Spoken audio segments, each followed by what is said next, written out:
I don't know. Paul can't be trusted. He's just all over the place.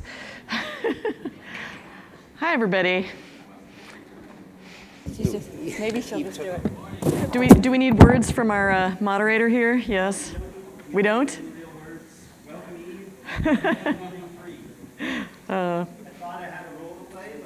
No? Well, I feel like I need to redeem myself and my reputation in the world after Bob's talk. Oh, actually, technically it stands for eavesdropper, so thanks to Steve for the reminder of that.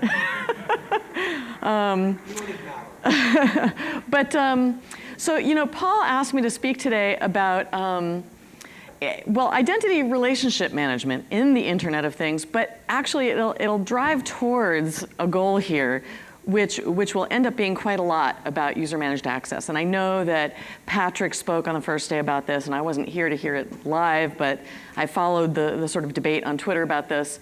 And so I want to sort of really flesh out that story, but I want to talk about identity relationship management and what we mean by that versus kind of traditional identity and access management. And, when it comes to web, traditional web, and even moving into almost traditional mobile, we can say today, there's this fear-greed tension around sharing data.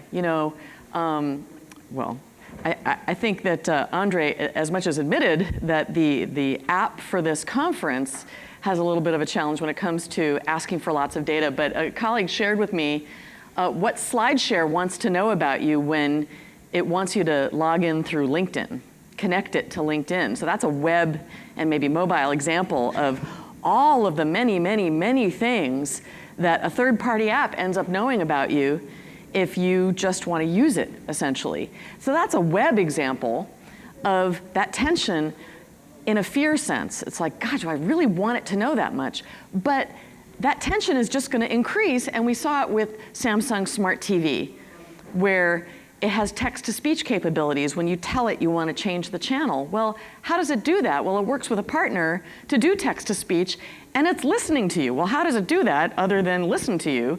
But people read the terms of service and realized they were being listened to and freaked out. But it's not just fear. It is actually also greed. It's not just risk, it's also opportunity. So this is not just our relationships with websites, not just our relationships with TVs. It's starting to be actually relationships with our feet. What? Okay, I used to use this hypothetical example of the IoT, consumer IoT, of smart socks. Oh, someday there's going to be smart socks. Well, turned out I was wrong. It isn't just someday. That someday is today. They exist. You can buy them from Sensoria. Anybody here a marathoner? I am so not a marathoner, but if you want to know how to improve where you're, I don't know, it's like mid-heel is better than, mid-foot is better than heel strike. I don't know, Paul, you tell me. Beats the hell out of me, I don't know. But you can get smart socks, and the whole point is collection of a lot of data and use of that data. We used to talk about limiting collection and use when it came to privacy, but the reason people would buy those socks and the reason people would buy internet-connected CPAP machines to help with their sleep apnea is to share the data. So there's greed reasons to share that data. So our relationships with these things that are either in our bodies or on our bodies or near our bodies or in our houses is not just for ourselves. It's relationships with a whole bunch of things and relationships with a whole bunch of clouds. And so if you imagine the graph relationships of all these things, it's starting to get really multifarious. So we have to really figure this out.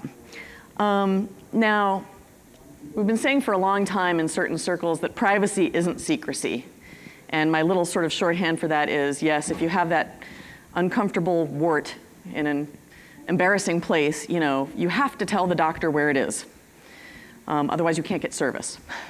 So if privacy isn't secrecy, in an identity relationship management world, if you think of people acting on their own behalf, people acting on their own recognizance, people acting under their own control, they need to form discretionary relationships with other people, with other organizations, with other devices in the world. How do they get control over the identity information that they share, the identity information that's collected about them? How do they get control over that? Well, we like to say that privacy is context, control, choice, and respect. And this is kind of a mantra of the humanitarians. That's the people who made user-managed access. And so what that means in specific is the right moment to make the decision to share.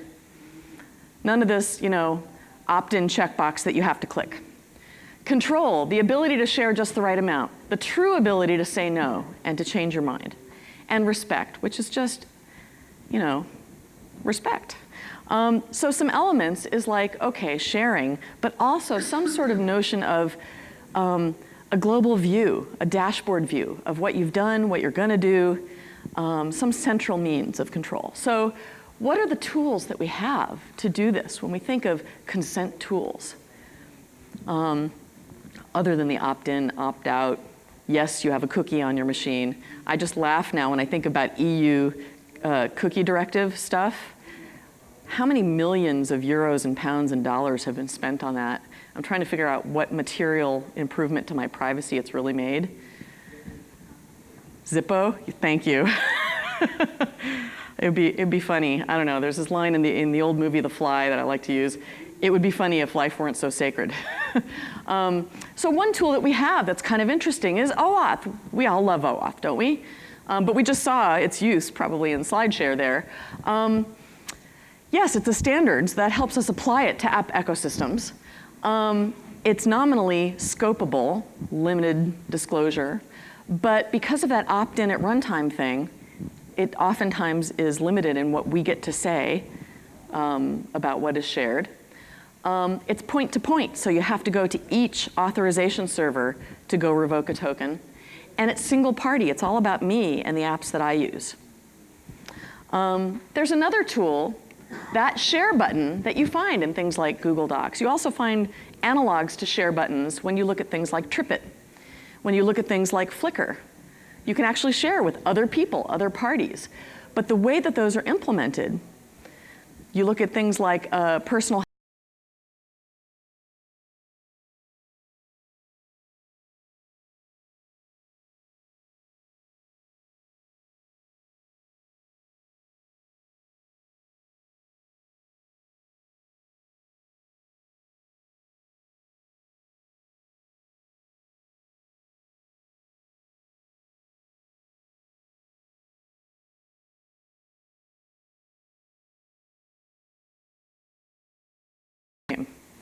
Is that good for medical data? Is that good for tax data? Is that good for anything sensitive? No. We need to do better.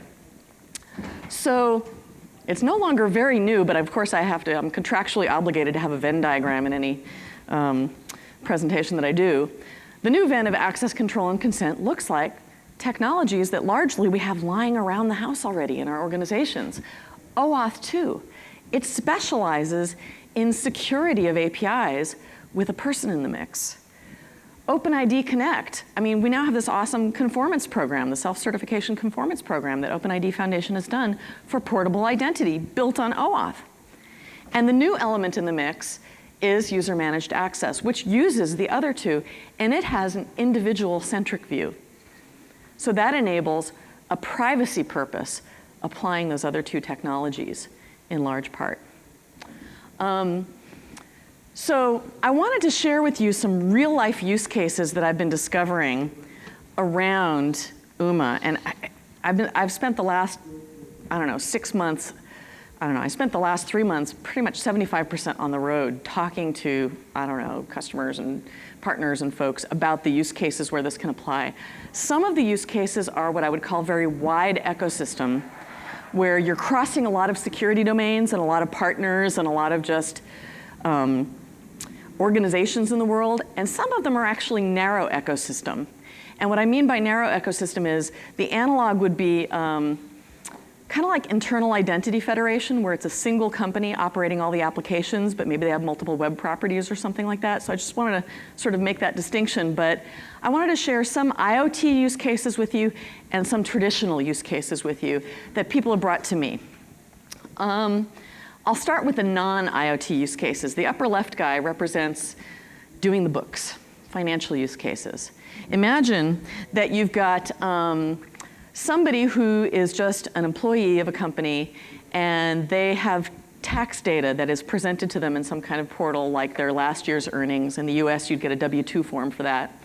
And they don't do their own taxes because, as you know, it's kind of complicated to do that sort of thing. And so they would like to have an accountant do that for them. And they would like to have that accountant use some sort of tax package to do that, like maybe a TurboTax kind of thing. Now, I've gone and looked at the documentation for Fidelity, where you might have some of these forms come down, W-2 type forms. And their recommendation for how you hook up Fidelity and TurboTax to get the W-2 tax data to flow into your tax returns is, well, one of the ways is username and password. And the right way, especially if it's person to person, is you delegate access to that person. And it's nice to have a standard to actually hook up applications, because the next day it's not going to be TurboTax, it's going to be who knows what tax. It's going to be some other company, or they get acquired or whatever.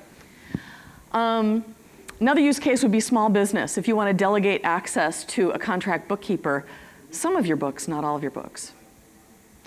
Another non-IoT use case on the right here is a citizen traveling across borders. We've been working so hard and so long in the identity world around trying to get that use case to work, like especially in the EU.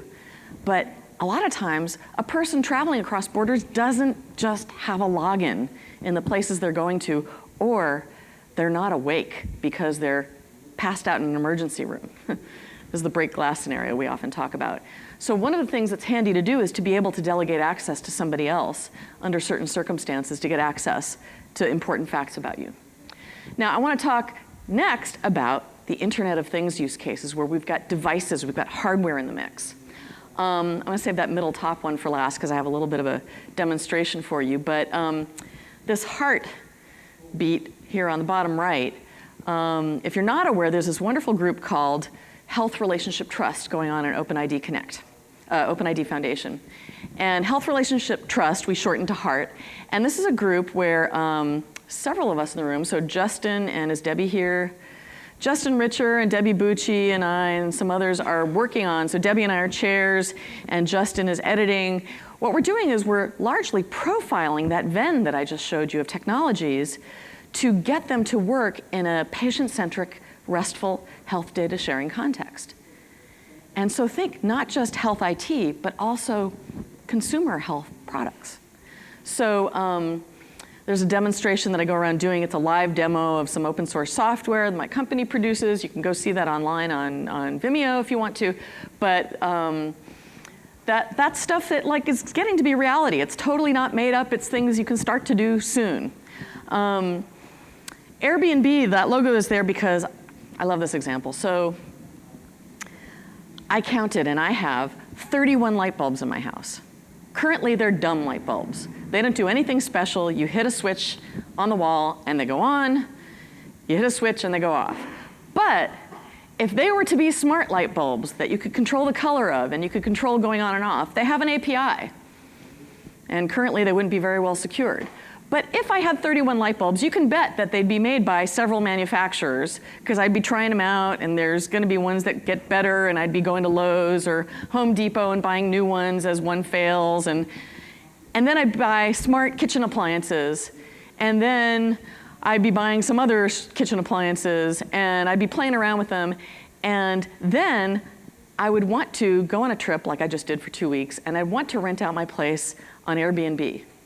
And what I'd very, very much want to do, and this is not a personal data thing, this is just an access to APIs thing that reveals quite a lot about me. I would want to permission, maybe limited access to somebody I barely know only by Airbnb reputation, to my stuff, to my smart stuff. And then I would want those entitlements to expire before I come home and know that they were really expired. Right now, we can't do that at all, and what you need to do that is most definitely a standard. And what I was hearing a little bit about, I think what I understood from Patrick's comments, and I didn't hear them live, but it sounded like, well, this had better propagate fast before Apple gets a hold of it and obviates the need for UMA. And if I understood correctly, what I would say is, well, Apple hasn't obviated the need for OAuth as a standard yet. So I humbly suggest to you that Apple won't ever have obviated the need for standards like this yet, because I don't think it'll ever own the entire market for everything yet. I mean, I love Apple. I'm an Apple fangirl, and I live in its gilded cage very happily for some of the products that I use in my life, but not all of them. Finally, connected car. So I'm going to do a little bit of a kind of a mock demonstration of a connected car use case. I think you guys probably saw in the news that DHL was experimenting with delivering packages to parked Audis in Europe. So you can imagine where we used to talk about OAuth as a valet key. That was the great metaphor for OAuth, a valet key for APIs and app access. Well, what we need is, in that case, is kind of the reverse of a valet key, because we want access to the trunk, but we want somebody else not to get access to the driving component of the API of the car. And I don't have an Audi. I want it to work for all cars, because I would love that functionality, and I would want to know that it really works. So, but I will show a little bit of a different connected car demonstration in a moment. So I want to tell you what underlies the technology of this UMA standard, which is now at version 1. So it's a stable V1, and you know how V1s go. I'm sure, I just talked to somebody last night who said, oh, I have all these ideas for improvements. Yes, there are definitely ideas for improvements. We've got a backlog of issues, but there's implementation going on right now and interoperability efforts going on right now. So you guys are familiar with authorization server, resource server with its protected resources, a resource owner and a client, right? I don't have to tell you guys. I'm not going to teach my grandmother to suck eggs. But here's what UMA adds in addition. That's a real phrase. It is a real phrase. It's a very old phrase. I'm old. Here's what UMA adds on top of OAuth, because it's built on top of OAuth. Number one, OAuth, plain OAuth, has no official arrows between the resource server and authorization server.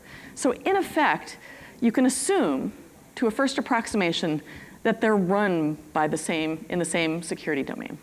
There's no trust establishment that happens on stage.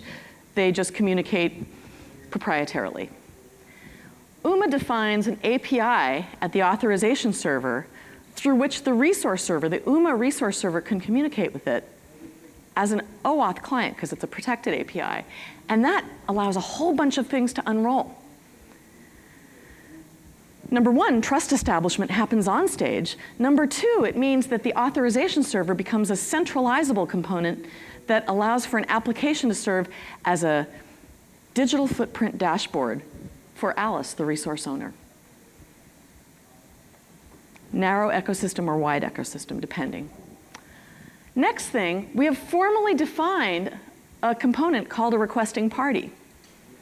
In plain OAuth, it's all Alice, the resource owner. She logs into the client, she gets redirected to the AS, she consents, an access token is issued at runtime. Once you have the formal notion of a requesting party who may not be Alice, you enable Alice to set, think of it as a policy, and walk away. Or, as I like to say, go windsurfing or go to sleep. And then Bob can come along with a client he uses and attempt access.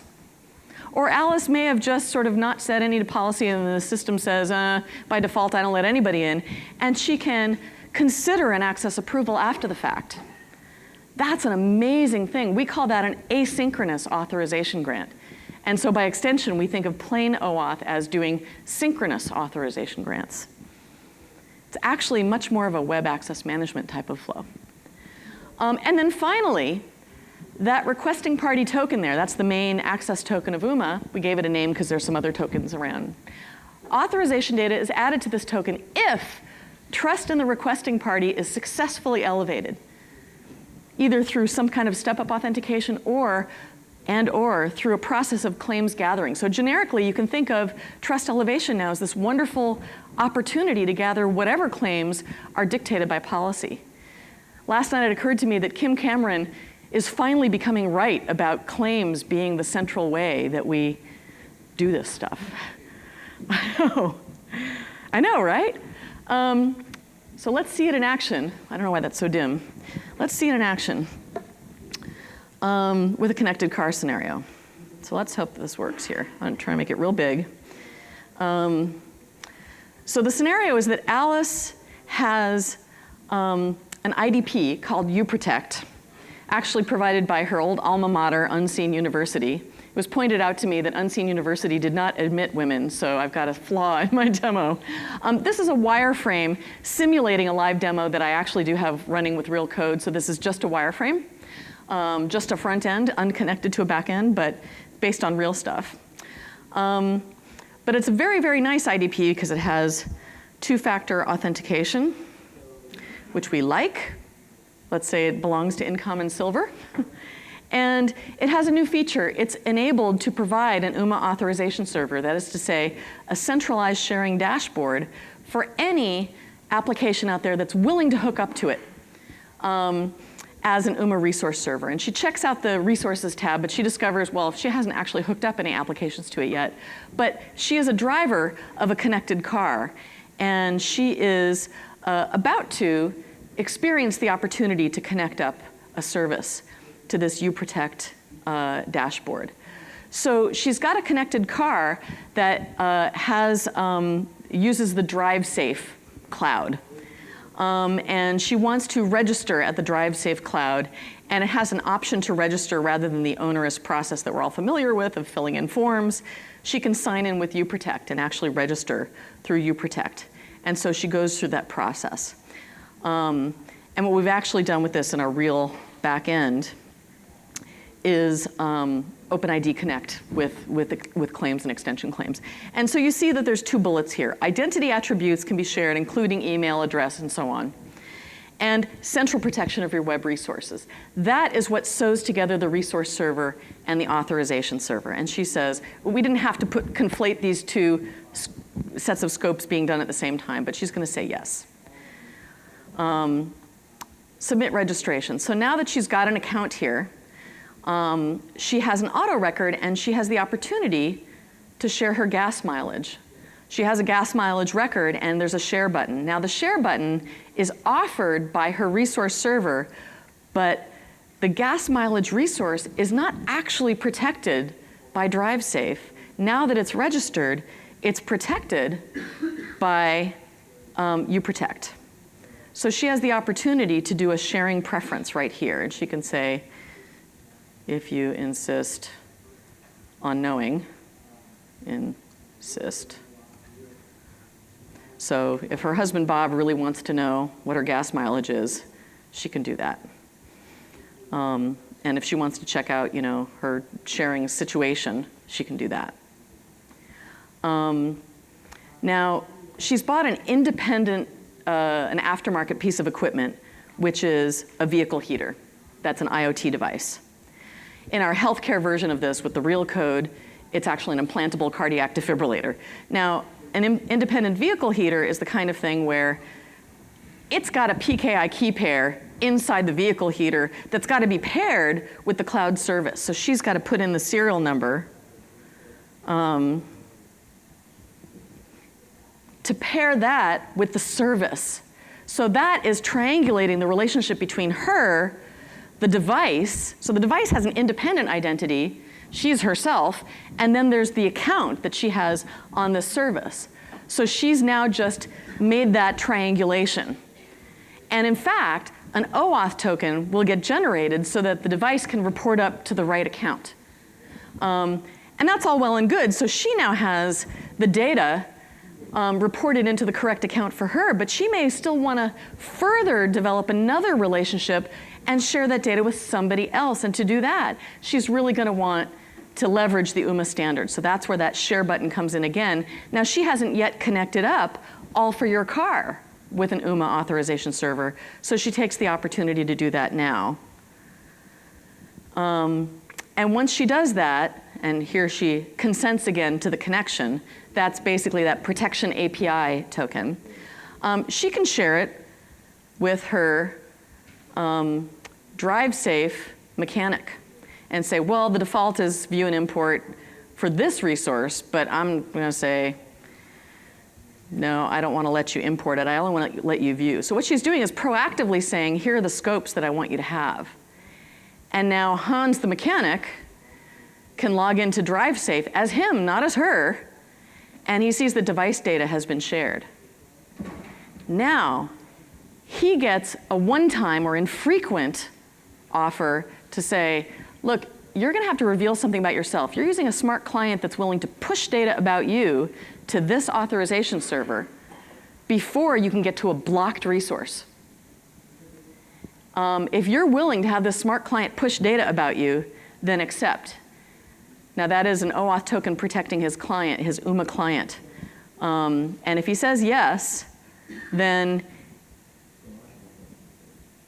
he does this infrequent consent. It is a plain OAuth token. And once he does, his smart client is able to help him get access to the thing by pushing some identity data about him, forming the other triangle, because they're essentially peers in this interaction. And now he can get access to this data. So finally, I just want to show you one more thing to close the loop, which is Alice can go back at her leisure, sometime maybe very much later, to uProtect, and see the results of what it looks like when you have central protection over quite a lot of resources. Now this is an ecosystem that assumes just car stuff. But what if it were kitchen appliances? What if it were, I don't know, Dropbox?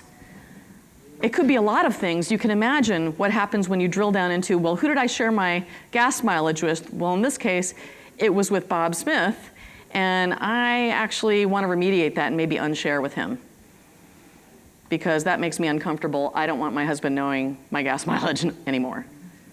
Okay, could happen, right? All right, so let me just finish up real quick, because I don't have too much time. I have this humongous long thing that I don't have time to show you because I've run out of time, but I actually have a flow here, and just maybe for the, I'm gonna walk through it very deliberately and slowly, but not talk to it, just so that people on looking at the video can see it later. That is the flow. Some of those things are one-time things, and some of them happen in the background. Very little of it is exposed to Alice, and in this case, Hans. And I wanted to conclude with a few thoughts about how you apply a web protocol to IoT and where the gaps are. First thing is, a deeper systems design view of all of this must be taken, because when you're just in the logical world, you're allowed to fail closed. In fact, you're supposed to fail closed.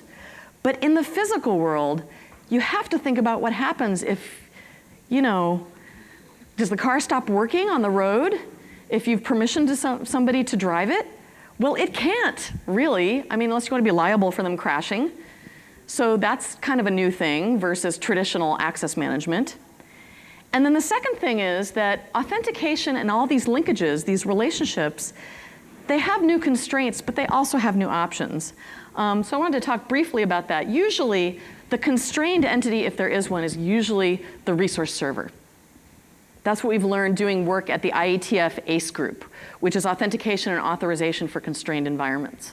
Usually it's the resource server. Maybe that's a door lock that's IoT connected, and it's constrained, so maybe it has a gateway that it talks to, so that's one way you deal with the constraints. Oftentimes, that constrained entity, though, is authenticated strongly by virtue of its having a secure element.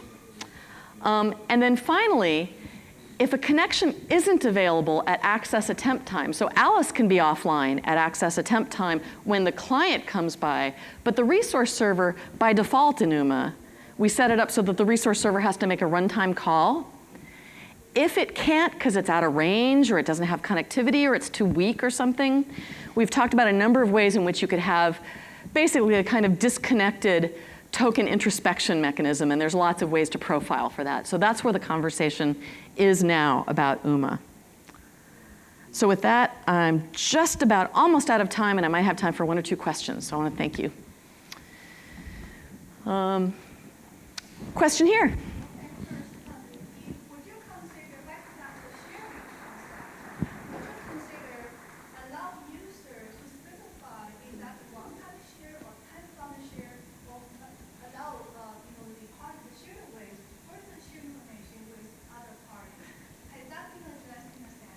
I'm sorry, repeat one more time if you would, please. Stand up if you wish, or come up here and. So back to the sharing, right? I saw that the dashboard, people can go back, reload who they shared with. Yes.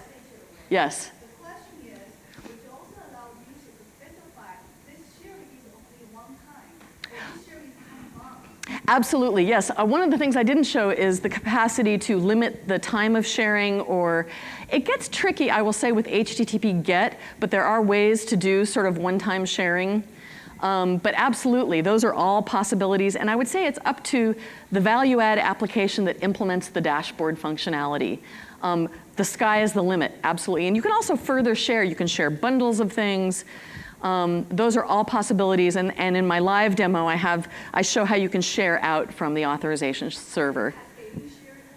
Yeah, I mean, all those, there's a number of possibilities, and it all depends on the use case. So, for example, in a financial scenario, you might want to share only for a quarter or for a year. But in other scenarios, you might want to share for an hour or for a limited time or for one time.